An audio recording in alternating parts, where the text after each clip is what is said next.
Bon matin. Yo, c'est Mounir.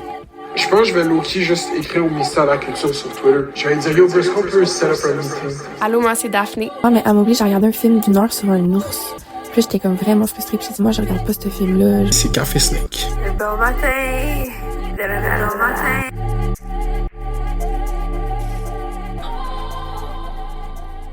Bonjour tout le monde! Bienvenue à Café Snake, épisode numéro 34. Merci d'écouter Café Snake. Aujourd'hui, c'est un épisode qui est disponible entièrement sur notre Patreon. Au complet seulement sur Patreon, il va rester sur Patreon pour toujours. Donc c'est ça l'offre de notre Patreon. Forever and ever. Il y a plusieurs épisodes maintenant qui sont que sur notre Patreon, comme la réalité spéculative ou le lure de la pizza Salvatore. C'est des classiques de Café Snake. Je voulais dire que j'organise une causerie avec Camille Paré-Poirier le 19. Je réfléchis beaucoup au son, à l'univers du balado, de la podcast.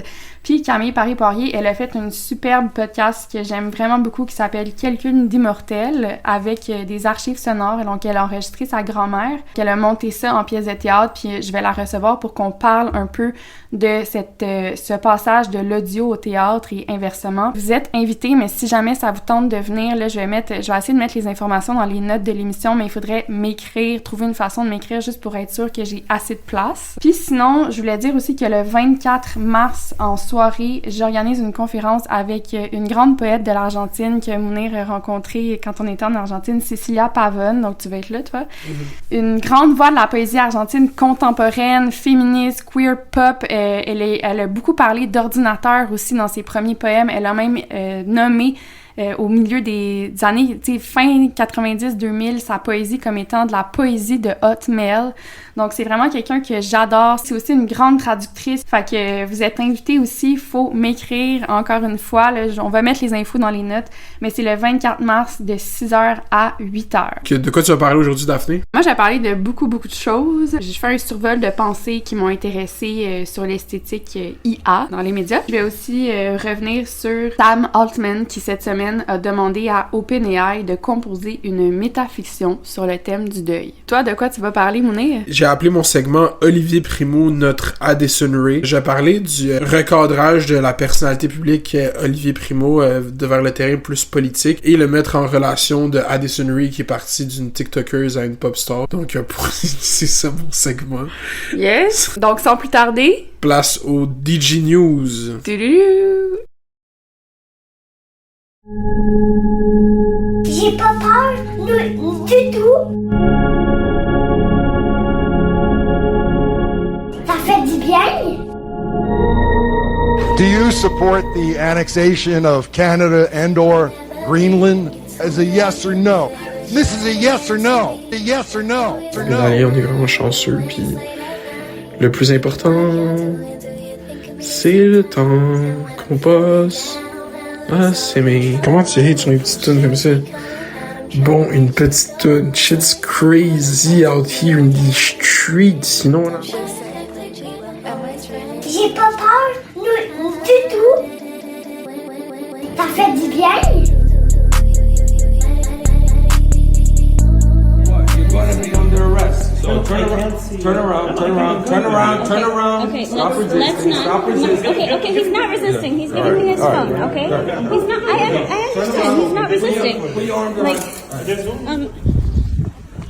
can we get a name, please? Of can we get your name? I understand the lawyer is asking for your name. Over there. No, we don't give our name. The lawyer's asking for your name. He's saying they don't give their names. J'ai pas peur du tout.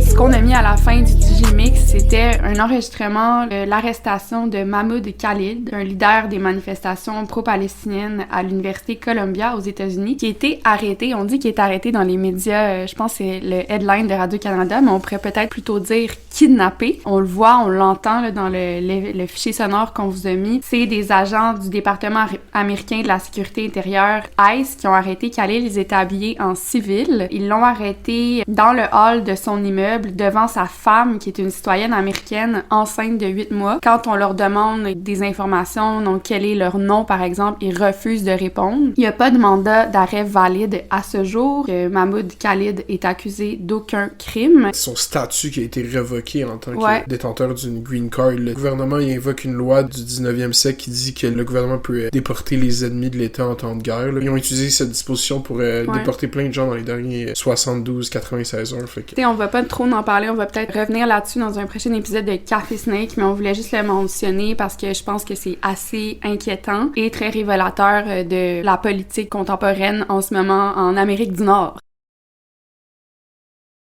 Look inside yourself, Rosemary. I mean, you start from a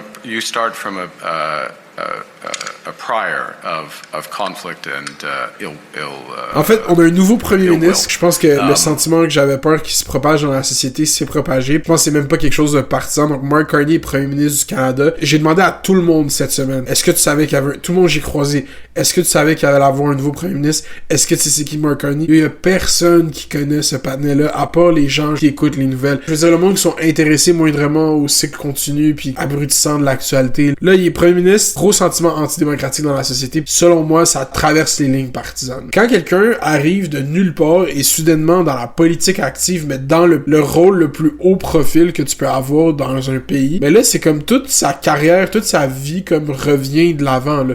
On découvre des affaires sur lui qui étaient... Son lore. Il était sur Internet, mais personne allait chercher les articles de la presse britannique de Mark Carney en 2013 pour voir qu'est-ce qu'il se disait. Sauf Mounir.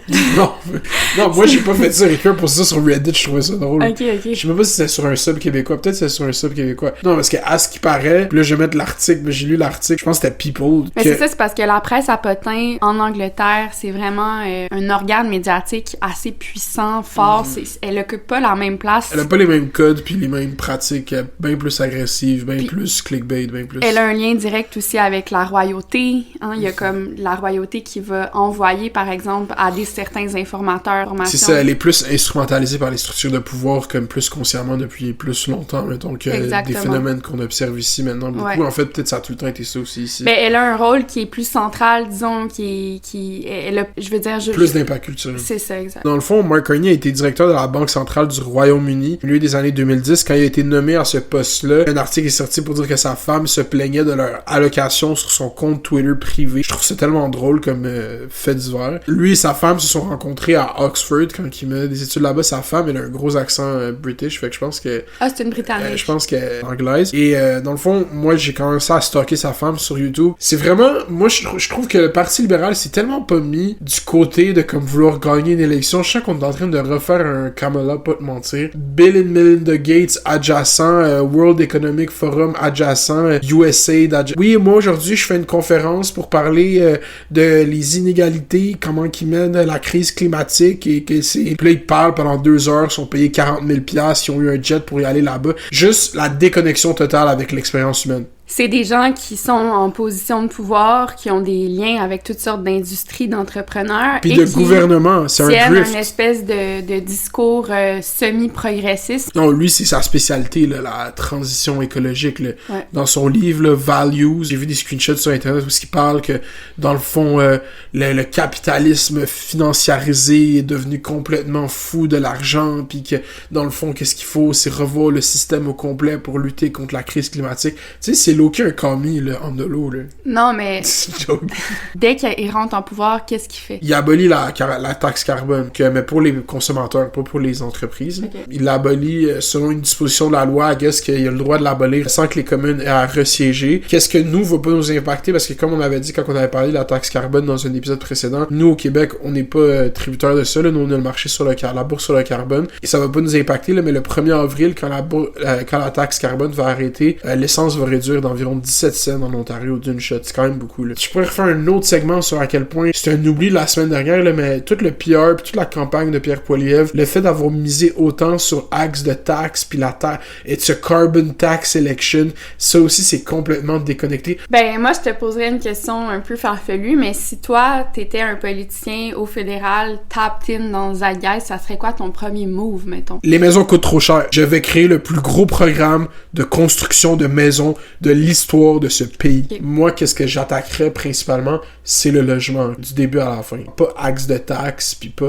j'ai hâte de voir qu'est-ce que Mark Carney va faire, là, mais... C'est ça, avec là, moi, je suis sur Instagram, puis là, je me fais juste suggérer, genre, un espèce de photodome d'une photographe canadienne qui est comme, j'ai pris les photos pour la sortie d'un livre de Mark Carney, puis là, c'est comme des photos full abstraites, puis genre, c'est des photos d'auteur de Mark Carney, de lui qui tient un globe gonflé. Un globe terrestre. Un globe terrestre gonflé. Lui qui est la face moitié cachée, puis la moitié d'un globe terrestre. Lui dans un fish island. Mais c'est beaucoup des perspectives qui sont uncanny, là. Il y a soit genre en contre-plongée ou en plongée qui font apparaître le corps distordu, finalement. Exact. Puis là, j'étais comme, c'est comme Justin, genre, tu sais, comme quand Justin s'est vraiment lancé en politique, on a eu la première vague de photos de blackface, mais là, après 4 ans plus tard, on a eu des nouvelles photos de blackface. Puis après, on a eu une vidéo de blackface. Tu sais, ça a pas roll out en même temps, genre, tout ce qui est sorti sur Justin. Fait que là, j'ai hâte de voir. Ils gardent des affaires. Tu sais, les conservateurs ont vraiment run sur le fait que quand ils travaillaient pour une compagnie canadienne, donc là, ça, c'était la fin de la section gratuite de l'épisode de Café Snake. Pour écouter l'épisode au complet, vous pouvez vous abonner à notre Patreon, le patreon.com/Café Snake. Pour tous les nouveaux auditeurs de Café Snake, parce qu'on voit le bouche à oreille fonctionne, la propagande, il faut qu'elle continue. Mais juste vous dire qu'il y a énormément beaucoup d'épisodes qui sont juste sur le Patreon, qui vont vous intéresser, de nos meilleurs épisodes qui sont là. Fait que je vous recommande, c'est vraiment un bon abonnement. Oui, effectivement. Donc, c'est ça. Pour un épisode complet, ça va être la semaine prochaine. Bye. Bisous.